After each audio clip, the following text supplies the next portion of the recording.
Hi guys, in this video, we will learn how to import your DXF floor plan, also known as your DWG 2D drawing. Alright, so let's get started. Firstly, come to your software main page. Right on top here, you will see a file. Alright, so select import floor plan and then click on import CAD. So in order to import your DWG 2D drawing, first of all, you need to convert it to DXF. Alright, so from DWG, you need to convert it to your DXF first, only you can import. So select the file and then click on open.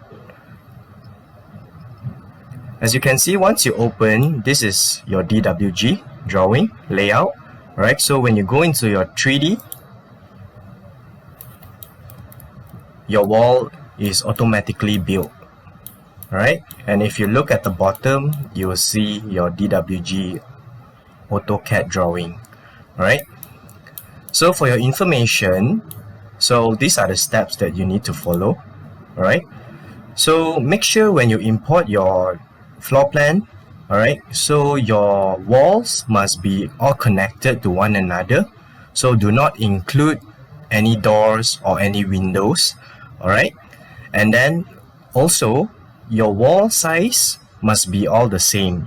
Alright, the thickness of your wall.